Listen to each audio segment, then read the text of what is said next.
रुकिए, आप भी क्लास 10 के छात्र हैं और 2026 में आपका फाइनल बोर्ड परीक्षा होने वाला है और आपको नहीं मालूम है कि हिस्ट्री यानी इतिहास का कौन वैसा ऑब्जेक्टिव क्वेश्चन है जो इस बार 2026 में आने वाला है। तो हम आज आप लोगों को वही क्वेश्चन बताने वाले हैं जो एकदम 100% 2026 में आने की संभावना अधिक है। तो चलिए क्लास को स्टार्ट करते हैं। टोटल 30 क्वेश्चन है जो कि एकदम आपको याद कर लेना है, ये 100% आपके एग्जाम में आएगा। तो चलिए स्टार्ट करते हैं, आप लोग लास्ट तक जरूर बने रहिएगा और आप लोग 30 क्वेश्चन में आपको कितना मालूम है आप लोग लास्ट में जरूर बताइएगा। तो चलिए पहला क्वेश्चन देखिए, कह रहे हैं कि इटली और जर्मनी के एकीकरण के विरुद्ध निम्न में से कौन था। तो आप लोग कमेंट में पहला का सभी बच्चों का आंसर आना चाहिए कि इटली और जर्मनी के एकीकरण के विरुद्ध निम्न में से कौन था। इंग्लैंड था, रूस था कि प्रसा था कि ऑस्ट्रिया था। यह बहुत ही वीवीआई क्वेश्चन है जो कि आने वाला क्वेश्चन है, याद रखेंगे ऑस्ट्रिया था, यानी ऑप्शन डी आपका सही हो जाएगा। ऑप्शन डी को याद कर लेंगे। चलते हैं दूसरा क्वेश्चन की ओर। करें कि इटली वर्तमान में कौन से महाद्वीप में आता है। इटली जो है ना कौन से महाद्वीप में आता है, उत्तरी अमेरिका, दक्षिणी अमेरिका कि यूरोप में कि पश्चिमी एशिया में। ये अभी वीवीआई क्वेश्चन है, जो क्वेश्चन बता रहे हैं 100% 2026 में आएगा, इसको लिख लीजिएगा।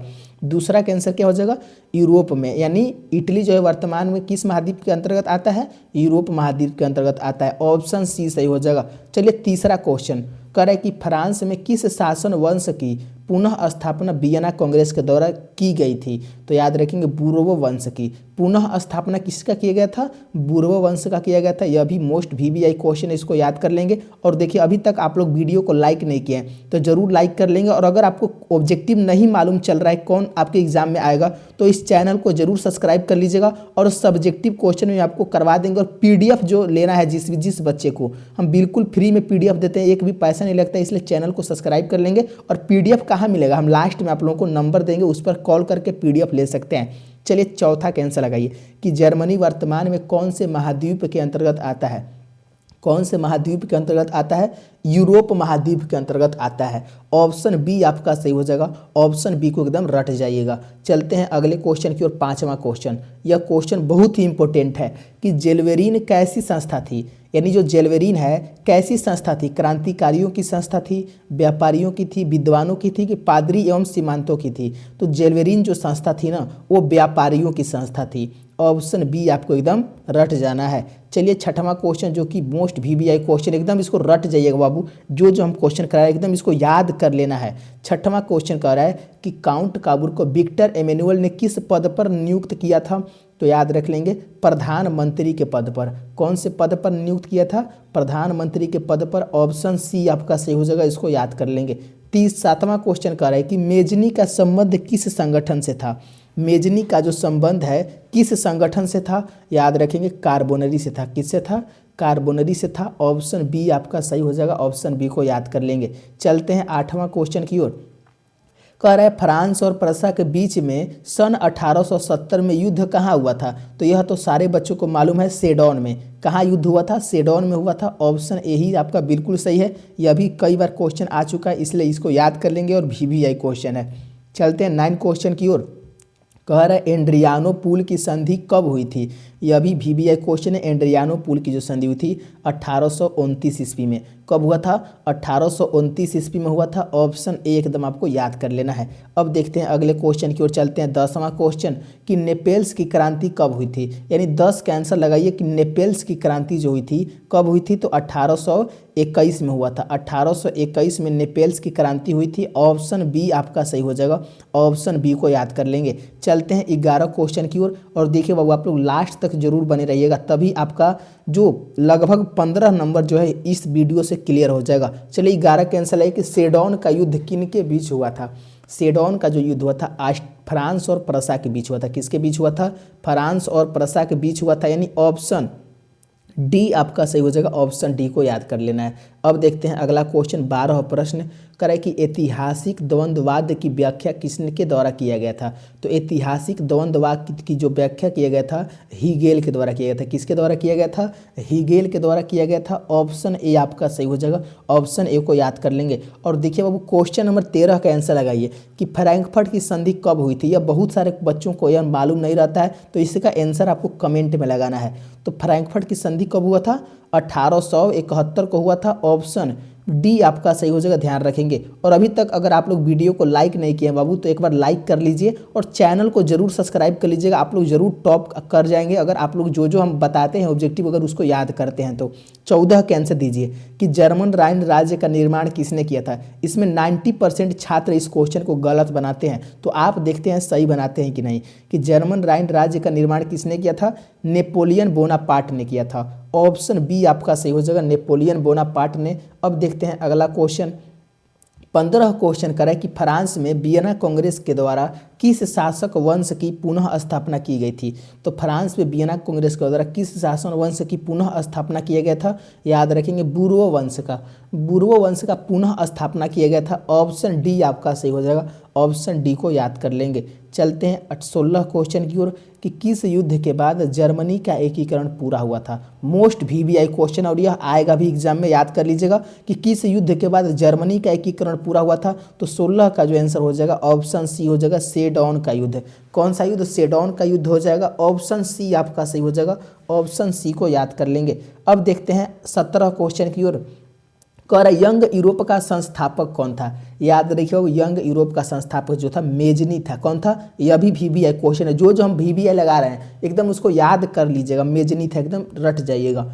अब देखिए 18 क्वेश्चन कि यूरोप का मरीज किसे कहा जाता है, कमेंट करिए तो यूरोप का मरीज किसे कहा जाता है, तुर्की को, इटली को, इंग्लैंड को कि फ्रांस को।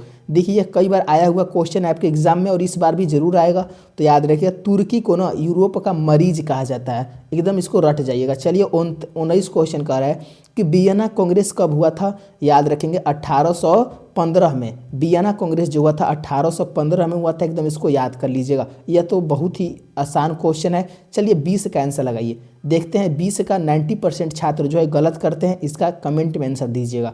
कि जर्मनी के एकीकरण का मुख्य वास्तुकार कौन था, याद रखें बिस्मार्क था। कौन था, बिस्मार्क था। ऑप्शन डी सही हो जाएगा। और देखिए बाबू अगर आपको सच में एग्जाम में अच्छा मार्क्स लाना है और आपको ऑब्जेक्टिव नहीं याद होता है ना, तो इस चैनल को जरूर सब्सक्राइब कर लीजिएगा। एक बार आप लोग सब्सक्राइब करके तो देखिए आपको पूरा ऑब्जेक्टिव क्लियर करवा देंगे।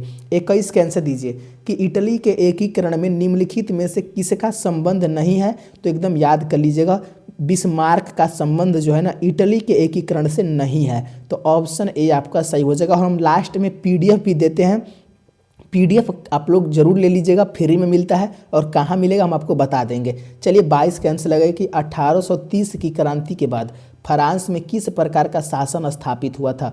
तो 1830 की क्रांति के बाद फ्रांस में किस प्रकार का शासन स्थापित हुआ था, तो संवैधानिक राजतंत्र, यानी संवैधानिक राजतंत्र का शासन स्थापित हुआ था, इसको याद कर लीजिएगा। ऑप्शन सी आपका सही हो जाएगा। चलते हैं 23 क्वेश्चन की ओर कि जर्मनी के एकीकरण के लिए कौन उत्तरदायी था। तो जर्मनी के एकीकरण के लिए कौन उत्तरदायी था, याद रख लेंगे बिस्मार्क था, यानी ऑप्शन बी एकदम सही हो जाएगा। ऑप्शन बी को याद कर लेंगे। चलते हैं अगले क्वेश्चन की ओर। 24 क्वेश्चन कह रहा है कि 1871 में कौन सी संधि हुई थी। 1871 में कौन सी संधि हुई थी। 24 का आंसर क्या हो जाएगा, याद रखेंगे फ्रैंकफर्ट की संधि हुई थी। कौन सी संधि हुई थी, फ्रैंकफर्ट की संधि हुई थी। ऑप्शन ए सही हो जाएगा, ऑप्शन ए को एकदम रट जाइएगा। चलते हैं 25 क्वेश्चन की ओर कि गैरीबाल्डी पेशे से क्या था। देखिए बाबू यह कई बार आ चुका है क्वेश्चन, इसलिए याद कर लीजिएगा। जो गैरीबाल्डी है ना वो पेशे से नाविक था, यानी नाव चलाने वाला था। ऑप्शन सी आपका सही हो जाएगा। चलिए मात्र 5 क्वेश्चन बचा हुआ, एकदम इसको रट जाइएगा। रक्त एवं लौह की नीति का प्रतिपादन किसने किया था। तो यह तो सारे बच्चों को मालूम होगा कि रक्त एवं लौह की नीति का जो प्रतिपादन किया था बिस्मार्क ने किया था। किसने किया था बाबू, बिस्मार्क ने किया था। ऑप्शन सी आपका सही हो जाएगा, ऑप्शन सी को याद कर लेना है। 27 क्वेश्चन देखिए करे कि किस देश का साहित्य एवं ज्ञान विज्ञान यूरोप वासियों के लिए प्रेरणा स्रोत रहा है। तो यूनान देश का, किस देश का साहित्य एवं ज्ञान विज्ञान यूरोप वासियों के लिए प्रेरणा स्रोत रहा है, यूनान देश का। ऑप्शन बी सही हो जाएगा, ऑप्शन बी को रट जाएंगे। चलिए 28 क्वेश्चन कह रहा है कि चार्टिस्ट किस देश में हुआ था। चार्टिस्ट जो हुआ था किस देश में हुआ था, फ्रांस में नहीं। 28 का आंसर याद रख लेंगे, ऑप्शन डी हो जाएगा, इंग्लैंड में। कहाँ हुआ था, इंग्लैंड में हुआ था। ऑप्शन डी को एकदम याद कर लेना है। चलते हैं 29 क्वेश्चन की ओर कह रहा है कि यूनान को स्वतंत्र राष्ट्र घोषित कब किया गया था। तो 29 का याद रख लेंगे, 1832 में। चलिए लास्ट क्वेश्चन है, एकदम इसको याद कर लीजिएगा। 30वां क्वेश्चन, इसका आंसर कमेंट में लगाना है कि एड्रियानो पुल की संधि किन दो देशों के मध्य हुआ था। देखते हैं कौन कौन बच्चे इसका आंसर मालूम है। यूनान और पोलैंड के बीच, यानी ऑप्शन ए सही हो जाएगा। एड्रियानोपुल की संधि किन देशों के मध्य हुआ था?